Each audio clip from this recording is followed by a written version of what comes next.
Hello friends, आप सभी का स्वागत है हमारे YouTube चैनल ईज एडू पर। फ्रेंड्स, आज के इस वीडियो में हम आपके लेकर आए हैं फिर मैथ से जुड़े हुए कुछ कंसेप्ट, जिसके अंतर्गत आज हम लोग समझेंगे जो क्वेश्चन सरलीकरण पर आधारित हैं और फिर ये आपके आने वाली परीक्षा, जो चाहे वो बीपीएससी प्रधान शिक्षक की परीक्षा हो, सिविल कोर्ट की परीक्षा हो या फिर किसी भी तरह कॉम्पिटिटिव एग्जाम्स में अक्सर सिंप्लीफिकेशन से जुड़े हुए प्रश्न आते हैं। तो आज उसी पैटर्न को हम लोग अलग अलग फिर पैटर्न्स को समझने की कोशिश करते हैं।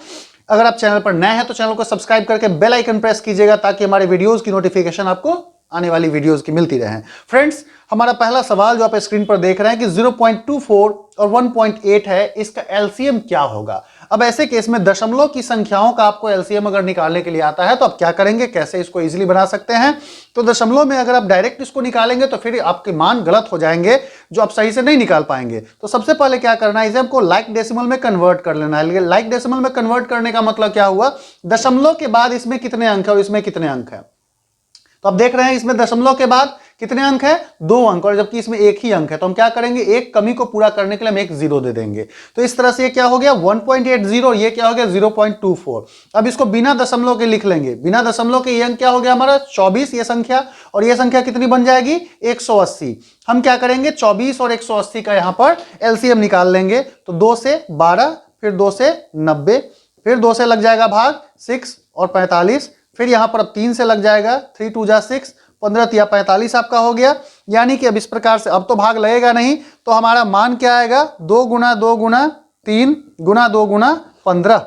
ये आपको मान आ गया। 2 दूनी 4, 4 तिये 12, 12 दूनी 24, और 24 का 15 से गुना कर लेंगे, कितना आ जाएगा 15 चौके 60, और फिर बचा 6, 15 30 36, कितना आ गया 360, 360 आया। तो इस प्रकार से हमें इसका एलसीएम कितना प्राप्त हो गया 360, जिसमें दशमलव के बाद कितने अंक थे 2 अंक। तो हम क्या करेंगे 2 अंक काउंट कर लेंगे, 1 2, ठीक है, और 2 अंक के बाद यहां पर हम दशमलव अंकित कर देंगे, और इस तरह से हमारा मान क्या हो जाएगा 3.6। इस प्रकार से आप दशमलव की संख्याओं का एलसीएम इस तरीके से निकाल सकते हैं। अब देखते हैं आगे अगले कंसेप्ट को।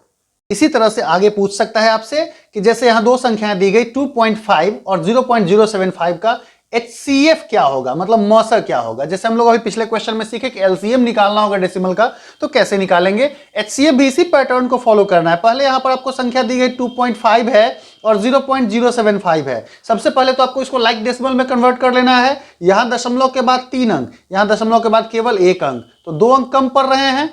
हम यहां पर इस तरह से दे देंगे 2.5 है, उसके बाद 2 0 दे देंगे। अब इस प्रकार से बिना दशमलव के हमारी संख्याएं क्या क्या हो गई 2500, और ये क्या हो गया 75। अब समझिए कि 2500 कर 75 का हमको एचसीएफ निकालना है। तो हम क्या करेंगे 75 से, जो नॉर्मल एचसीएफ निकालने का जो तरीका है उस तरीके से आप इजीली डिवाइड करके निकाल सकते हैं। तो 75 तिया हो जाएगा 225, फिर यहां पर कितना आ गया 10, 5 का 2 गया तो 3, सॉरी 2 हो जाएगा 25, फिर यहां पर 0 आएगा, तो 75 तिया 225, कितना आएगा यहां पर फिर 25 आ जाएगा। इस तरह से 25 से भाग दिया जाए किसमें 75 में, 25 तिया 75 जो शेषफल आता है। तो नॉर्मल जो तरीका है एचसीएफ निकालने का आप उससे निकाल सकते हैं। यहां पर फाइनल एचसीएफ हमको कितना आ रहा है 25 आ रहा है, इसका एचसीएफ 25 आ रहा है। लेकिन चूंकि अब इसमें दशमलव के बाद कितने अंक थे यहां पर लाइक डेसिमल करने में 3 अंक, तो हम 3 अंक काउंट करेंगे और तब डेसिमल रखेंगे 1 2। अब तीसरा अंक है ही नहीं, तो तीसरे अंक को पूरा करने के लिए अब क्या करेंगे एक 0 देंगे,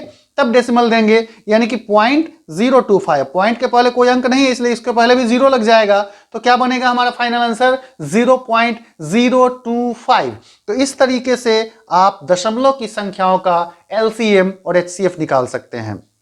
सबसे पहले उसे लाइक डेसिमल में कन्वर्ट कर लेना है, तब अगर एचसीएफ निकालना है, उसका मौसा निकालना है तो उसका मौसा निकाल लीजिए, लसा निकालना है तो लसा निकाल लीजिए, और तब जो फाइनल आंसर आपको आएगा इसमें दशमलव के बाद कितने अंक हैं इसका ध्यान रख लेना है और उतने ही अंक यहां डालना है। अगर अंकों की कमी हो जाएगी तो आप ध्यान रखेंगे कि जैसे यहां 2 अंक था जबकि करना 3 अंक था, तो हम क्या करेंगे एक 0 दे देंगे उसमें, जितने कम पड़ेंगे अंक उतने 0 ही बैठेंगे उसमें, और उसके बाद हम तब डेसिमल देंगे। डेसिमल के पहले अगर कोई अंक ना हो तो फिर से 0 लगा दीजिए, और इस प्रकार से आपको फाइनल रिजल्ट प्राप्त हो जाएगा कि 0.025 जैसे यहां पर मान हमें प्राप्त हुआ है। अब देखते हैं अगले कंसेप्ट को समझने की कोशिश करते हैं।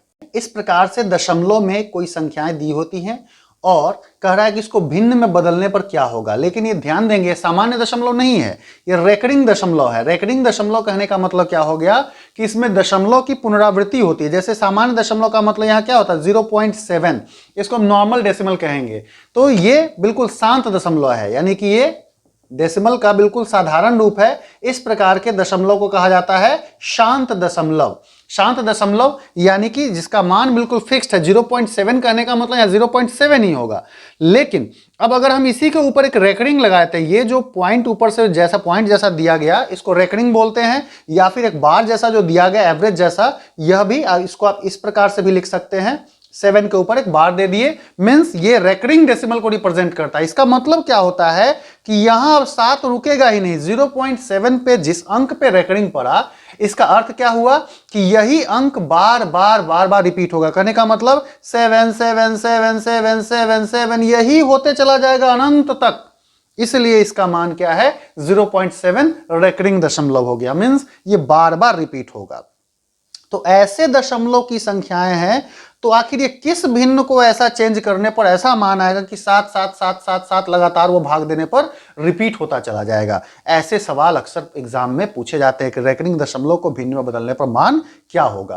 तो ये शांत नहीं है। इस प्रकार के दशमलव को, रेकरिंग दशमलव को हम कहते हैं आवर्ती दशमलव। ये क्या कहलाएंगे? आवर्ती दशमलव। तो आवर्ती दशमलव जो होते हैं इन्हें हम भिन्न के रूप में कैसे बदलेंगे? नॉर्मल होता है वो तो आपको पता ही है कि अगर 0.7 होता, अब इसको भिन्न में बदलना होता तो हम क्या लिख देते? नीचे तो 1 कर देते, दशमलव के बाद चूंकि अब यहां दशमलव हटाते हैं, हटाने का तरीका क्या होता है कि दशमलव के बाद जितने अंक होते हैं उतने ही शून्य लगा देते हैं। यहां 1 अंक है इसलिए 1 0, अगर 2 अंक होता तो 2 0, 3 अंक होता 3 0, और इस प्रकार से हमें मान क्या आता 7/10। लेकिन 7/10 का तो मान कितना आएगा? 0.7 का यह मान हुआ, रेकरिंग का मान नहीं हुआ। तो रेकरिंग वाले को हम कैसे इजीली कन्वर्ट कर सकते हैं, अब उसको हम लोग समझने की कोशिश करते हैं।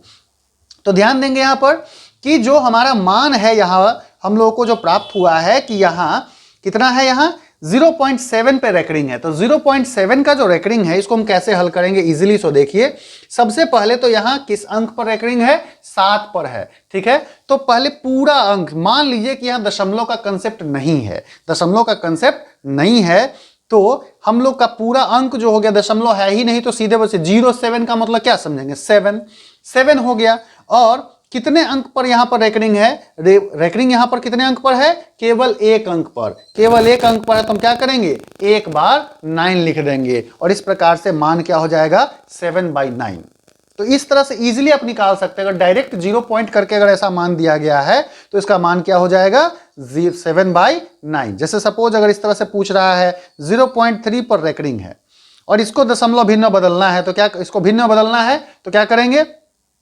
3 लिख देंगे, अंक सीधे हमारा कितना हो गया? 3 हो गया, और 3/9 कर देंगे, चूंकि 1 अंक पर रेकरिंग है। इस तरीके से हम लिख सकते हैं। लेकिन अगर मान लीजिए कि यहां पर 2 अंक आ जाए, इस प्रकार से अगर आता है कि 0.32, अब इस पर रेकरिंग है, इसका मतलब समझे, पहले दशमलव का मतलब समझिए कि अगर इस प्रकार से आता है सवाल आपको कि 0.32 2 अंकों पर रेकरिंग दे दिया गया, तो इसका मतलब हुआ कि यहां जो दशमलव बनेगा 32 32 32 32, ये रिपीट होता जाएगा। इस प्रकार का संख्या, इस प्रकार की संख्या है यह।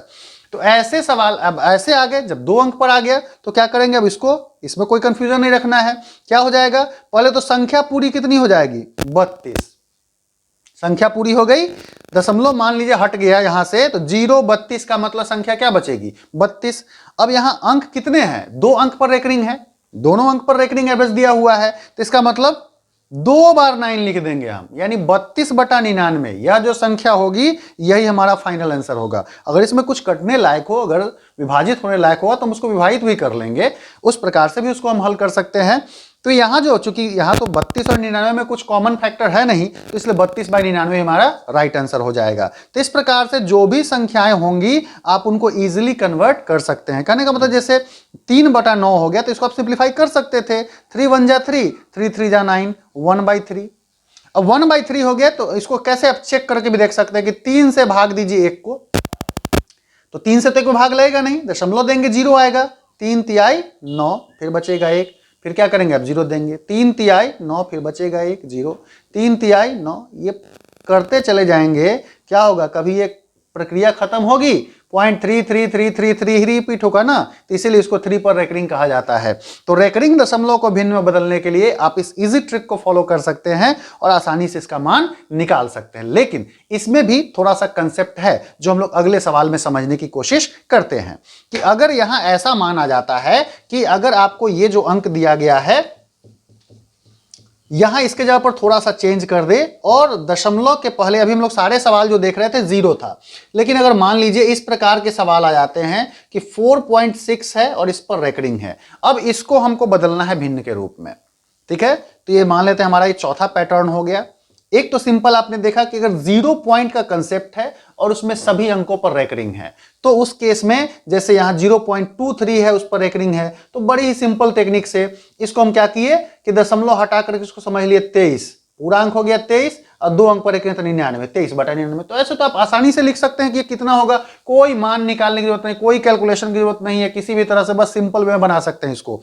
वैसे ही ये भी हमारा सिंपल वे में ही फॉर्म होगा। कैसे बनेगा ये, अब इसको समझना है कि अगर इस प्रकार का आता है तो हम कैसे इसको इजीली हल कर सकते हैं। यहां दिया गया है 4.6, तो 4.6 को हम कैसे निकाल सकते हैं, पहले ये समझिए, इसका टेक्निक समझ लेना है कि सबसे पहले बिना डेसिमल के जो अंक होगा वो लिख लेना है। तो यहां कितना हो जाएगा 46, बिना डेसिमल के हमारा अंक क्या हो गया 46। अब 46 में से माइनस कर लेना है कि जिस पर रेकरिंग है उसको छांट दीजिए। रेकरिंग जिस पर है, यहां 6 के ऊपर रेकरिंग है तो 6 को हम यहां से हटा देंगे। तो 6 को हटाने के बाद क्या बच रहा है, अगर ये हट गया तो हमारा क्या बच रहा है, सिर्फ और सिर्फ 4 बच रहा है, केवल 4। तो इस 4 को माइनस कर लेंगे, अगर अंक बच रहा है रेकरिंग हटाने के बाद तो आप उसको माइनस कर लीजिए। तब कितने अंक पर रेकरिंग है इसको हम यहां पर पुट कर देंगे, कितने अंक पर रेकरिंग है, 1 अंक पर, इसलिए हम क्या करेंगे 1 बार 9 लिख देंगे। 1 अंक पर रेकरिंग है तो 1 बार 9 लिख देंगे। अब यहां से क्या रिजल्ट आएगा, कंसेप्ट समझने में कोई दिक्कत नहीं, ये पहले भी कर रहे थे 9 का काम, पूरा अंक लिखने का काम पहले भी कर रहे थे, ये काम पहले भी कर रहे थे, जितने अंक पर रेकरिंग है उतना बार 9 लिखना है, तो ये काम पहले भी कर रहे थे। इससे थोड़ा सा क्या बढ़ा, चूंकि दशमलव के बाद जो अंक है उसको छांटने के बाद भी 1 अंक बच रहा है मेरे पास 4, उसी 4 को माइनस कर लेना है। तो जो बचेगा आप माइनस कर लेंगे। अब 46 में से 4 गया तो कितना बचेगा 42, 42/9, ये सिंप्लीफाई होगा, 3 से दोनों कट सकता है, 3 तिया 9 और 3 से 14 तिया 42, यानी 14/3। अब इसको आप मिक्स फ्रैक्शन में लिख सकते हैं, 3 चौके 12 बचेगा 2, तो 4 पूर्णांक मतलब 4 पूर्णांक 2/3 या 4 होल 2/3, ये आपका आंसर हो जाएगा। तो इस तरीके से अगर उसमें कोई अंक बच रहा है तो आप इस प्रकार से व्यक्त कर सकते हैं। जैसे और कहता है 3.71 ये है, अब मान लेते इस पर रेकरिंग दिया गया है, तो फिर इसको समझते हैं दूसरे एग्जांपल से। 3.71 है तो सबसे पहले तो दशमलव हटाइए और पूरा अंक क्या हो गया 371 कर दिए, माइनस 71 पे यहां पर 2 अंकों पर रेकरिंग है, तो ये तो हमारा रेकरिंग हो, इसको छांटने के बाद जितने अंकों पर रेकरिंग है उसको छांट देना है, तो बचा क्या 3 लिख देंगे। कितने अंकों पर रेकरिंग है 2 अंकों पर, तो 2 बार 9 लिख देंगे। तो 371 में से अगर 3 हटता है मेरा तो क्या आता है 368/99, ये हमारा फाइनल आंसर हो जाएगा। तो इस तरीके से आप इजीली पता कर सकते हैं कि किसी रेकरिंग दशमलव को हम कैसे भिन्न में कन्वर्ट कर सकते हैं। इसी का एक नेक्स्ट पैटर्न हम लोग समझने की कोशिश करते हैं जो इसी से रिलेटेड होता है। अब वैसे सवाल को भी हम लोग साथ साथ समझने की कोशिश करते हैं, चूंकि रेकरिंग का कंसेप्ट आपका इस तरह से पूरा हो जाएगा और रेकरिंग के किसी भी सवाल में आप उसका मान निकालने में आप बिल्कुल नहीं फंसेंगे। तो इस रेकरिंग में हम लोग 2 तरह के पैटर्न देखे, लेकिन इसका एक और कंसेप्ट आता है, अगर मान लीजिए हमें दूसरी संख्या अगर कोई लेते हैं, जैसे क्वेश्चन के तौर पर अगर हम लोग यहां पर ले रहे हैं, अगर मान लीजिए इस तरह से दिया गया है 3.085, अब यहां केवल इस पर है, इसको भिन्न में अगर बदलने के लिए आ गया तो एक इस तरह का कंसेप्ट पूछा जाता है सवाल अक्सर एग्जाम में। रेकरिंग का ही कंसेप्ट ये भी है, लेकिन अब यहां पर क्या किया कि केवल 85 पर रिपीट किया, यहां 85 रिपीट हो रहा है, पूरा का पूरा रिपीट नहीं हो रहा है, 0 छूट गया, 1 अंक छूट गया। तो ऐसे केस में आप कैसे इसको भी निकाल सकते हैं, सबसे पहले तरीका वही रहेगा, पहला हमारा स्टेप वही रहेगा कि पूरे अंक को लिख लेना है। तो 3085 ये हो गया। फिर तरीका उसी बात को ध्यान रखना है कि यहां 2 अंकों पे है रेकरिंग, तो इसको छांट करके बचेगा क्या 3 और 0, 3 और 0 का मतलब क्या हो गया? 30, 30 हो गया। कितने अंकों पर रेकरिंग है? 2 अंकों पर, तो हम क्या करेंगे? 2 बार 9 लिखेंगे, ठीक है। लेकिन अब ऐसे में क्या है, दशमलव के बाद टोटल कितने अंक हैं? टोटल 3 अंक हैं। दशमलव के बाद टोटल 3 अंक है, लेकिन यहां हो कितने बार रहा है? 2 बार, क्योंकि 2 अंकों पर रेकरिंग था तो हमने 2 अंक लिखा। इसीलिए दशमलव के बाद जितने अंक है उतना अंकों का हिसाब आपको पूरा करना है। इसके लिए आप क्या करेंगे? यहां पर एक 0 दे देंगे। दशमलव के बाद 3 अंक है, जबकि रेकरिंग केवल 2 अंकों पर था, तो 2 अंकों पर था तो हमने 9 तो 2 ही बार लिखा। लेकिन चूंकि दशमलव के बाद 3 अंक है तो 1 अंक कम पड़ रहा है ना, इसीलिए यहां पर हम 1 0 देंगे। और इस तरह से अब इसका जो मान आएगा 3085 में से 30 घटा लेंगे तो कितना हो जाएगा? 3055। और भाई 990 सिंप्लीफाई होकर के जो मान आएगा वो हमारा आंसर होगा। इसी तरह से आप दूसरा कोई एग्जांपल भी देख सकते हैं, देख रहा है 2.132। अब इसको बदलना है, कन्वर्ट करना है। तो पहले डेसिमल हटाने के बाद पूर्णांक 2132 पूरी संख्या हो गई, माइनस 2 अंकों पर रेकरिंग है, छांट करके कितने बचे? 21, ये लिखा जाएगा। 2 अंकों पर रेकरिंग है तो 2 बार 9, फिर दशमलव के बाद कितने अंक? 3 अंक, तो 3 अंक के लिए एक और 0 यहां पर आ जाएगा। इसका जो मान आएगा वो हमारा राइट आंसर होगा। तो रेकरिंग दशमलव को आप इस तरह से कन्वर्ट करना इजीली समझ सकते हैं, और इस प्रकार से आप किसी भी संख्या का मान भिन्न के रूप में वहां प्राप्त कर सकते हैं, जो बहुत ही इंपॉर्टेंट क्वेश्चन है। ये अक्सर इस तरह के सवाल एग्जाम में आते हैं। तो फ्रेंड्स, आपको हमारा ये वीडियो कैसा लगा? पसंद आए तो कमेंट करके कमेंट बॉक्स में अपना कमेंट लिखिएगा, और हाँ, चैनल को सब्सक्राइब करके बेल आइकन जरूर दबाइएगा। फ्रेंड्स, फिर मिलते हैं अगले वीडियो में अगले कंसेप्ट के साथ। Till then, bye bye.